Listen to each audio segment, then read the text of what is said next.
people on a huge scale, the 47 Rolls Royces and all that. And particularly, of course, this is because people generally, and ourselves too for that matter, find it very difficult to relate the connection between deterioration in social conditions and religion. In a way, it's the last thing people think about. And even we who practice sometimes forget it. But Esho Fune exists, doesn't it? It really exists. And we can see evidence of it if we keep our eyes open. So, often I've quoted, I know, the terrible winters of World War I, the worst and most awful winters in Europe that probably have been experienced for a long time. It's not by chance that those men wallowed about in blood and mud and slush. And then in the 1950s, the grey, cold summers, most of you won't remember those, some of you will, of the Cold War period. Extraordinary. Looking back on it, we didn't seem to have a really warm, sunny summer for years. And then there was the uncanny heat and dry periods during the oil crisis, where natural resources were being withheld from human beings. Really strange. But the connection is there. Okay, let's go on and take another paragraph. On page 27, two-thirds of the way down, a man such as Honen. A man such as Honen is in truth the archenemy of the Buddhas and the scriptures, and the foe of sage monks and ordinary men and women alike. And now his heretical teachings have spread throughout the 8 regions of the country. They have penetrated every one of the 10 directions. So continuing in his theme, Nichiren Daishonin is pointing out the amazing influence which Honen had on Japan. When Sensei was giving this lecture, he said that Honen was always treated like Christ. He had such a staggering effect. He must have been a very charismatic person. He had a staggering effect on people. So, of course, this hold which Nembutsu had once again over Japan caused or created many enemies for Nichiren Daishonin, because he attacked them so without mincing his words in the least. And in the history of Christianity too, one can see that when a higher religious teaching is being taught as against the established religious teaching, anywhere in history, in fact, the person concerned has always been persecuted. So Christ, whose teachings were definitely higher than the previous Judaic teachings of those days, so Christ was persecuted by the Jews. Those who criticized the Roman Catholic Church in the Middle Ages and shortly afterwards were sent for trial in front of the Inquisition and were tortured or burnt at the stake if they didn't give up their beliefs. Mr. Toda and Mr. Makiguchi refused to give in and cause impurity to Nichiren Daishonin's teachings through the introduction of certain aspects of Shinto, and so they were persecuted and jailed. So it's no wonder that Nichiren Daishonin's life was full of persecution, and it's no wonder that the history of the Soka Gakkai has been one of persecution too. And of course, inevitably too, we will meet those 3 strong enemies at some point. I have no idea any more than you what form they will take, but it must come. It's unavoidable, as certain beliefs, certain religions find their backs against the wall. So of course they won't do it directly, but in an indirect way they will find the means to attack us. But we no need to worry. When those times come, I don't know when it'll be, but when they come, of course what we will have to find ourselves holding firmly in our minds those lines from the Gosho which explain that no attack from outside can ever be successful. It's only the the attack of the worm in the bowels of the lion that can bring the lion down. So provided we all and everybody and all our members remain united and firm, determinedly chanting Daimoku, we will always, always, always win. Okay, on to another short paragraph, page 29. Thus China provided, about middle of the page. Thus China provided an earlier example of how the Pure Land teachings brought about the fall of an emperor, and our own country offers similar proof. You should not be in doubt about the matter or consider it strange. The only thing to do now is to abandon evil ways and take up those that are good, to cut off this affliction at the source, to cut it off at the root. This really it leads towards the end of this particular attack of Nichiren Daishonin's on the beliefs of the traveller to whom he's talking. And I think the whole of these paragraphs really shows clearly the difference between shakubuku and shoju. This is pretty fierce language, some of it. It's a very frontal attack, isn't it? It's certainly not persuasion as such, gentle persuasion or discussion. Nichiren Daishonin is really absolutely attacking him straight down the line, trying to shake him, isn't he? Trying to break those erroneous views. And this is the true meaning of shakubuku. Of course, the meaning of shakubuku was distorted by the Soka Gakkai's enemies, and they made out that it was literally physical assault and attack. And of course, the literal meaning of shakubuku, to shake and break, is to attack those views of religion which have been not only in that person's life from birth upwards, but have been in the lives of their ancestors for generation after generation after generation. This is a very special problem in a Buddhist country, isn't it? We don't encounter it here. Therefore, Nichiren Daishonin said in non-Buddhist countries we use shoju. That is to say, persuasion, actual proof in our own lives. All these methods in order to teach this Buddhism to others. But in a Buddhist country, you can't be soft as that sometimes. These feelings are deeply rooted through centuries of attachments to false teachings, which are passed from generation to generation. Therefore, in the end, if a person won't listen, and that person is really suffering, or that group of people are really suffering, the only way is a real frontal direct attack, such as Nichiren Daishonin uses in these paragraphs. So, in a way, fortunately for us, we're lucky we don't use those sort of methods.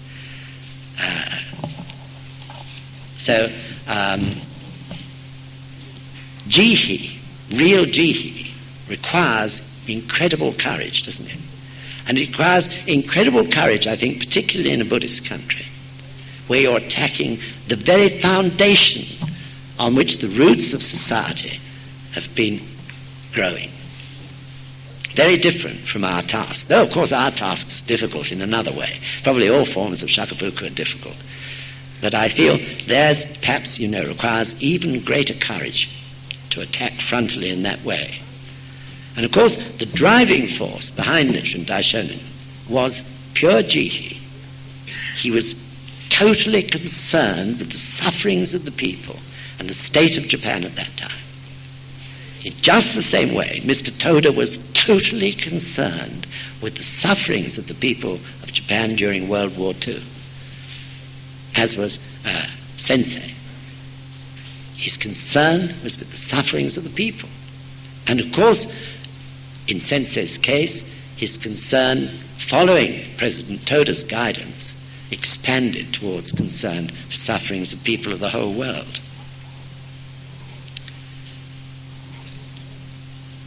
So in the end, all forms of human suffering can be traced back to religion. Sometimes I found that very difficult to believe.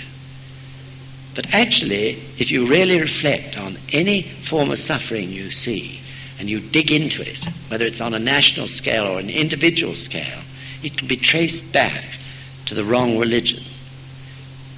So even in this country, people haven't all actually practiced Christianity, but they've been brought up in a Christian way.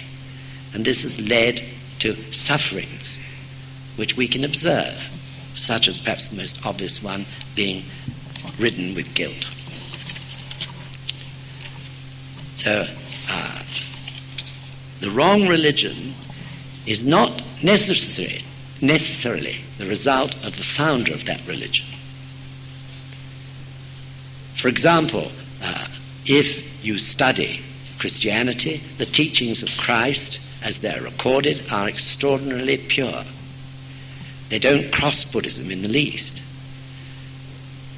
But through distortion, since they weren't complete because of his early death, through distortion, the way the church has interpreted the teachings of Christ have often been open to the question. And this is what led to the religious wars and to the persecution of one Christian by another. So even in the name of religion, such cruelty has occurred. So also, as we've discovered, the class system arose out of Christianity. The fact that God was on a pedestal meant that those who served God were on a pedestal. And therefore the priest became something superior to the ordinary human being. This class system, based on the church, which was originally the central point of social life in this country and in other countries, this was then copied by the middle class as it grew. So you had the merchants and the people with money, the new class of traders, also putting themselves in a separate class from the workers. So even communism in the Soviet states has not eradicated the class system. It's there, as it always has been in every Christian country. Hinduism also produced the caste system, which is a series of classes, which has caused great suffering in the past. In other ways, too, religion has caused suffering because of its incorrectness or incompleteness. I mean, in this country, you could take the appalling treatment of those who were very poor or those who were mentally ill in the 17th and 18th century. So in the case of those who were mentally ill, it was considered that they were possessed by the devil, and therefore they were incarcerated in the most disgusting institutions. If you read Dickens, you can see a lot about what was done to the poor and to those who were sick. Also in the case of Islam, Islam views all non-believers as infidels, that is to say, something totally inferior. So religion has a powerful effect even in what might appear to be our non-religious societies of today. So this is why Nichiren Daishonin said inferior teachings are the greatest evil that exists in the world, because they can create such appalling suffering. Even in this country, discussion of religion is absolutely banned virtually up to maybe 30 years ago. People never talked about religion. I'm sure the reason for that was that if a Christian gets into argument with someone else, because Christianity involves blind belief in such things as miracles, the virgin birth, and the rising of Christ from the dead, they are unable to argue logically. Therefore, discussion on religion, in one way or another, always provoked incredible emotion and ended up in fights and duels and goodness knows what. But of course, the ultimate truth, the true religion, must be something that can be discussed in a logical, reasonable way, in considerable detail. And this is why Nichiren Daishonin emphasized, of course, that the true religion must be able to satisfy the three proofs. So on that subject of shakubuku and shoju, I gave you a little handout. We have very little time, so we don't need to go through it in detail today, and I'm sure all of you have come across both the five-fold comparison and the five guides for propagation, which in a sense show the confident way in which Nichiren Shoshu Buddhism looks upon the expansion of the movement of Kosen Rufu and of shakubuku in the world when the time is right. So the five-fold comparison shows how in a Buddhist debate you would approach the subject. If you study the gosho in detail, you realize that Nichiren Daishonin is using the five-fold comparison in the way he approaches his arguments. This is very necessary in a Buddhist country, and we wouldn't use such a way much ourselves, but certainly one of these days some of us are going to have to do it when we have to take on more directly the erroneous beliefs of the scholars, particularly in this country. Scholars in the universities and schools, and also who are responsible for museums and libraries. So I really feel that time, is coming when we shall have to make a beginning to do this, because the material on Nichiren Shoshu Buddhism generally available in this country is totally wrong. This will be a great task. It'll take many, many years, but gradually we have to begin. So in this sense, some of us must really understand how to debate using the five-fold comparison. And then the five guides for propagation. This is really to convince both oneself and others of the correctness of this teaching for this age.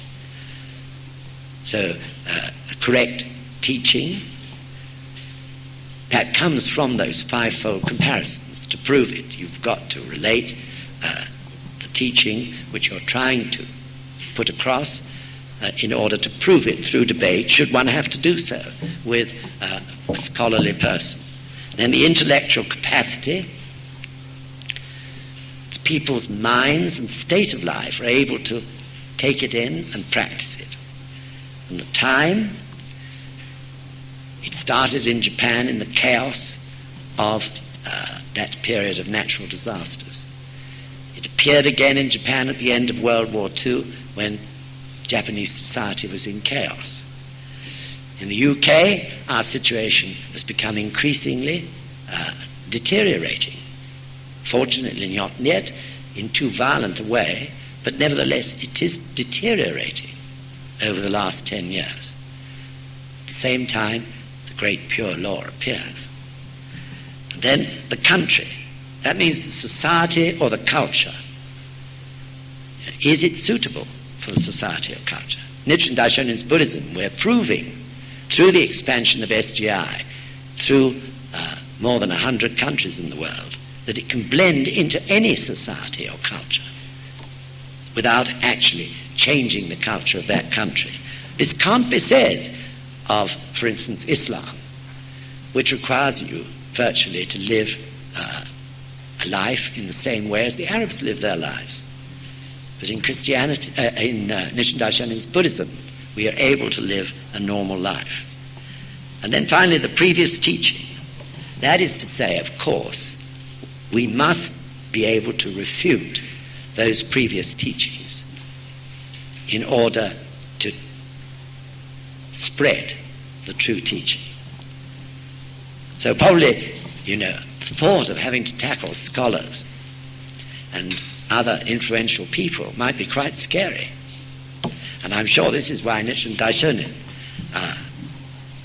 wrote those wonderful lines which are in the answer to question 6. Can you read them, John? The host said, "Though I may be a person of little ability, I have reverently given myself to the study of the Mahayana. A blue fly, if it clings to the tail of a thoroughbred horse, can travel 10,000 miles, and the green ivy that twines around the tall pine can grow to 1,000 feet. I was born as the son of the one Buddha, Shakyamuni, and I serve the king of scriptures, the Lotus Sutra. How could I observe the decline of the Buddhist law and not be filled with emotions of pity and distress? I feel those first few lines are really something which all of us must never ever forget, particularly as leaders. Of course, it may be daunting sometime when we see the tasks and the challenges that we have to take up. Sometimes it seems like every day there's a new challenge, doesn't it? But to remember those lines, though I may be a person of little ability, I have reverently given myself to the study of Mahayana. A blue fly, if it clings to the tail of a thoroughbred horse, can travel 10,000 miles. And the green ivy that twines around the tall pine can grow to 1,000 feet. This is really what we want to remember. When you do shakubuku, sometimes you're amazed at what you say. That is an example of this sentence. The great law working in you brings out whatever is necessary to achieve your aim, provided your own heart is open to it. This is it, isn't it?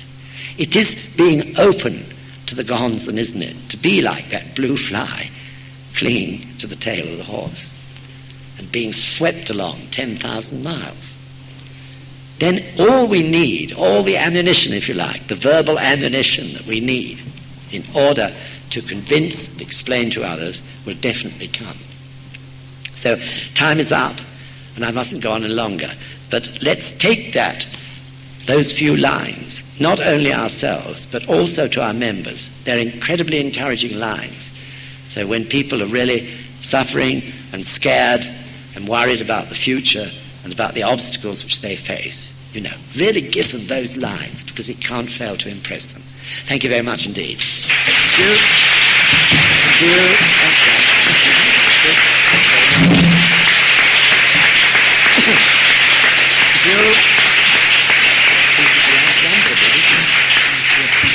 This is the last lecture, as you probably know, on the RISSHO ANKOKU RON for a little while, quite a little while, until after the show. Because of the show and rehearsals, and we'll all get busier and busier and busier and busier, we shall have 15 minutes study after each gongyo, before every rehearsal and before every workshop session, building props or scenery or making costumes, before they begin. Okay, thank you.